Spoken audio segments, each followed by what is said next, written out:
पाकिस्तान में जो सैलाब मुतासरीन हैं उन्हें हम सब की मदद की ज़रूरत है। और मैं क्योंकि पाकिस्तान में मौजूद नहीं हूँ तो हमने यहाँ से काम करने की जो है वो ठानी है और कुछ NGOs के साथ मिलकर, जो लोग यहाँ बहुत अच्छा काम करते हैं उनके साथ मिलकर हम यहाँ से एक फ़ंड रेजिंग करने जा रहे हैं। और पाकिस्तान में जो हमारी टीमें मौजूद हैं, बहुत बड़ी तादाद में लोग हैं, बड़े बेहतरीन लोग हैं, काबिल भरोसा लोग हैं, बहुत सारी तंजीमें, उनके साथ मिलकर हम सैलाब मुतासरीन की मदद करेंगे। ये हम सब ने मिलकर करना है, हम सब की ये जिम्मेदारी है, हम सब ने अपना अपना हिस्सा डालना है। इसके लिए जो है सबसे पहले हम इकट्ठे हो रहे हैं मैनचेस्टर में, जो माए नवाब रेस्टोरेंट है पुराना वाला, वहाँ पे उसके अपर फ्लोर के ऊपर एक हॉल है, वहाँ पे हमारा पहला प्रोग्राम है जुम्मे वाले दिन शाम 7 बजे से लेकर 9 बजे तक। हम सब इकट्ठे होंगे, हम सब फंड इकट्ठा करेंगे और वो फंड हम पाकिस्तान में भेजेंगे और पाकिस्तान में जो सैलाब मुतासरीन हैं उनके लिए वो इस्तेमाल होगा। पहला प्रोग्राम हमारा जो है वो यहाँ पे मैनचेस्टर में है, दूसरा प्रोग्राम हमारा ब्रेडफोर्ड में होगा इतवार वाले दिन। उसके लिए जगह का तयन किया जा रहा है, जैसी जगह फाइनल होती है वो भी हम आपको बता देंगे।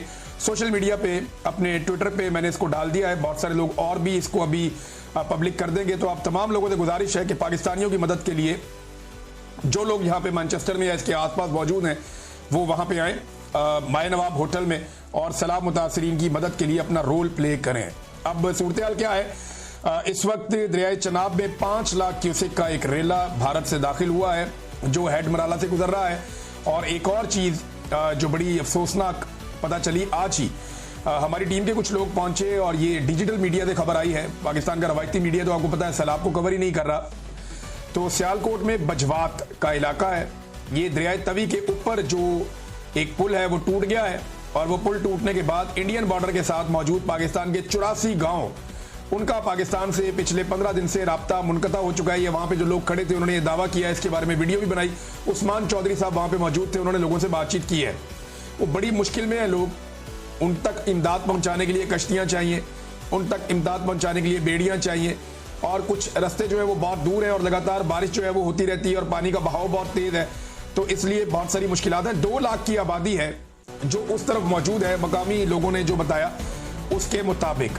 तो ये एक अफसोसनाक सूरत हाल है। मैं आपको चनाब और तवी का बता रहा था। दरियाए झेलम में अभी फ्लो पाकिस्तान में पानी का बढ़ेगा क्योंकि भारत की जानिब बहुत शदीद बारिशें जम्मू के इलाके में और अपर एरियाज में हो रही हैं। जबकि मैंने चेक किया हिमाचल के इलाके में और जो भारतीय पंजाब है वहाँ पे भी बारिश आज के दिन भी जारी रहेगी, कल भी बारिश का इम्कान है। तो इस तरह लगातार बारिशें होने की वजह से दरियाए रावी में और दरियाए सतलुज में पानी का बहाव जारी रहेगा। दरियाए रावी जो है वो कुछ हद तक वहाँ मामला थमे है, यानी सैलाब मौजूद है, पानी बहुत फ्लो के साथ जा रहा है, लेकिन अभी फिलहाल वो पानी एक जगह पे सस्टेन किया है। जो उसके बढ़ने की एकदम शरह थी वो कुछ देर ऐसा लगता है कि अब रुकी है। जब तक पीछे से बारिश नहीं होती या मजीद पानी नहीं छोड़ा जाता तब तक हम ये कह सकते हैं। लेकिन दरियाए सतलुज में 3 लाख क्यूसेक का एक रेला अभी इस वक्त चल रहा है और वहाँ पे बारिशें लगातार हो रही हैं और बहुत बड़े पैमाने पर मजीद पानी दरियाए सतलुज में दाखिल होगा। दरियाए चनाब ने कितनी तबाही मचाई है, इसके लिए मुझे एक वीडियो भेजी कुछ दोस्तों ने, वो वीडियो देखी मैंने और उसके बाद कुछ और वीडियोस मैंने सोशल मीडिया पे भी देखी। फिर जो डिफरेंट नुमाइंदे हैं मीडिया के उनसे मैंने बात की तो उन्होंने बताया कि जी ज़मीनें ना सिर्फ खड़ी फसलें तबाह हो गई हैं बल्कि ज़मीनें भी तबाह हो गई हैं। वो कैसे? जिस जगह पे चावल की फसलें मौजूद थी, और याद रखिएगा चावल की फसल बड़ी ज़रख़ेज़ ज़मीन पे होती है, गंदम आप बहुत सारी और जगहों पे भी ले लेते हैं, लेकिन चावल की फसल के लिए मखसूस ज़मीन होती है जहाँ पे अच्छा चावल पैदा होता है। तो जहाँ चावल की खड़ी फसलें थी वो सारी की सारी पानी में डूब गई और 10-10 फुट 15-15 फुट पानी आया, बाज़ जगहों पे इससे भी ज़्यादा पानी आया। तो जब ये फसलें डूब गई तो उसके बाद पानी उतरने के कुछ एरिया से पानी उतरा है, वो दरिया के अंदर गया। जहां पानी उतरा कुछ इलाकों में, वहां की फुटेज में देख रहा था कि वहां पे जमीन पे 2 फुट से लेकर 5 फुट तक रेत इकट्ठी हो गई है। कई जगहों पे जहां फसल होती थी वो फसल नजर ही नहीं आ रही, वहां ऐसा लगता है रेत का टीला है कई मुरब्बे तक, बहुत लंबे लंबे सैकड़ों एकड़ तक जो है वो रेत का ऐसा लगता है टीला, सिर्फ रेत थी यहाँ पे।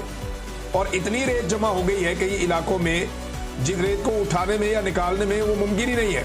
ज़रख़ेज़ ज़मीन लोगों की नीचे चली गई है। ना सिर्फ फसलें तबाह हो गई, वहाँ पे जितने ट्यूबवेल लगाए गए थे वो सारे तबाह हो गए, जितना पानी का बंदोबस्त किया था वो सारे तबाह हो गए, जितने खाले थे वो तबाह हो गए, जो इन्होंने छोटे मोटे स्ट्रक्चर अपनी अद्वियात और खाद्य और बाकी चीज़ें रखने के लिए बनाए होते हैं वो भी तबाह हो गए, और जहाँ ये अपनी फसल या जानवरों का चारा वो स्टोर करते हैं वो भी बहकर चले गए। अब गायों भैंसों के लिए तूरी भी मौजूद नहीं है। ये हालात पैदा हो चुके हैं। सर्दियों में बड़ी दिक्कत आने वाली है। जानवरों को चारा कैसे खिलाएंगे? ये बहुत बड़ी आजमाइश है जो पाकिस्तानी इस वक्त जिससे गुजर रहे हैं, खासतौर पे पाकिस्तान के किसान। और जमीनों की तबाही हो गई है। अब आगे गंदम कैसे लगाएंगे? जो आदादो शुमार है वो क्या बता रहे हैं, जरा ये आप देखें।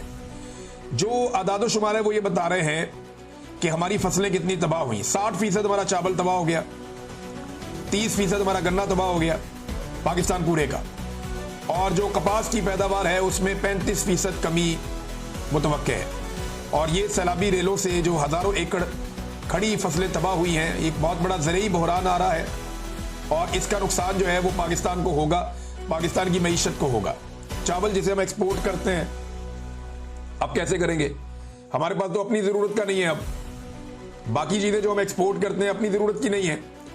और चीनी की कीमत हमें लगता था कि एक नई जब आ जाएगी फसल गन्ने की और नवंबर दिसंबर में जब मिलें खुलेंगी तो शायद चीनी की कीमत नीचे जाए, लेकिन अब वो भी नहीं जाएगी। आपका गन्ना जो है उसकी एक बड़ी मिकदार तबाह हो गई है और अभी पूरे आदादो शुमार भी आपके पास नहीं है। तो ये तबाही, और किसान किस तरह गंदम लगाएगा? पहले ही किसान को बहुत बुरी तरह बर्बाद किया। ये वो बड़े सवाल आते हैं जिनके जवाब हमारे पास अभी नहीं है। और बदकिस्मती से पाकिस्तान में जो जाली हुकूमत बिठाई गई है उनके पास भी इनमें से किसी बात का जवाब नहीं है। मिसाल के तौर पे ये गंदम का और आटे का एक नया स्कैंडल आ गया, ये मैं आपके सामने अभी रखता हूं। देखें, गंदम के बाद पंजाब में 2 रोज में आटे और मैदे की कीमत में भी 3000 रुपए का इजाफा हो गया है। ये जो 5000 वाला थैला था आटे का, बड़ा थैला, ये अब 8000 रुपए का हो गया। और मैदे का जो 6000 वाला थैला था वो 9000 रुपए का हो गया। और ये बाकायदा जर्नलिस्ट इसको रिपोर्ट कर रहे हैं पाकिस्तान में से, और किसानों के ऊपर ये मुकदमे दर्ज करते थे, जी आपने महंगी गंदम बेच दी है।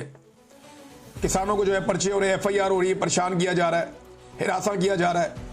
लेकिन आज माफिया गंदम रख के बैठा हुआ तो कोई नहीं पूछ रहा। दुनिया का वो कौन सा कारोबार है जहां पे पैसा दुगना हो जाता है 2 महीने में? तो ये पाकिस्तान की जो टिकटॉकर हुकूमत है पंजाब की, उन्होंने एक कारोबार मुतारिफ करवाया कि किसान को परेशान करो, उसकी गंदम ओने पोने खरीदो और 2 महीने के अंदर उस गंदम की कीमत डबल करके जो सरमायादार है उसको फायदा पहुंचा दो। ये काम किया मरियम नवाज। और अब रोटी महंगी होने जा रही है तो ये कह रहे हैं जी हम सब्सिडी देंगे। इसी सब्सिडी को मरियम नवाज हराम करार देती थी। वो ये कहती थी कि ये सब्सिडी नहीं देनी, इसमें करप्शन होती है, इसमें बेईमानी होती है, इसमें फ्रॉड होता है। तो किसान को सब्सिडी देने से इनकार किया। किसान को सस्ती खाद नहीं दी, किसान को सस्ती अद्वियात नहीं दी, किसान को सस्ती बिजली नहीं दी, किसान को कोई सहूलत नहीं दी। और अब वो सब्सिडी देना चाह रहे हैं जनाब उनको जो सरमायादार हैं कि जनाब सब्सिडी ले लें और जरा रोटी सस्ती रखें, क्योंकि मरियम नवाज की जिद है कि उसने रोटी सस्ती बेचनी। भाई किसान को आपने मार दिया, जो पाकिस्तान की आबादी का एक बड़ा हिस्सा है। वो बेचारे के अपने दाने डूब गए, जो उसने बचा के रखे हुए थे वो भी डूब गए, उसका अपना घर भी डूब गया। और अब जब बाजार में वो उसी सरमायादार से, यानी जिस किसान ने जिस सरमायादार को अपनी गंदम 2000 में बेची है, वो उससे 4000 में खरीद के लाएगा वापस। अंदाजा करें आप, सिर्फ अपने इस्तेमाल के लिए। ये इन्होंने डकैती मारी किसान के ऊपर और किसान का बेड़ा गर्क कर दिया इन्होंने।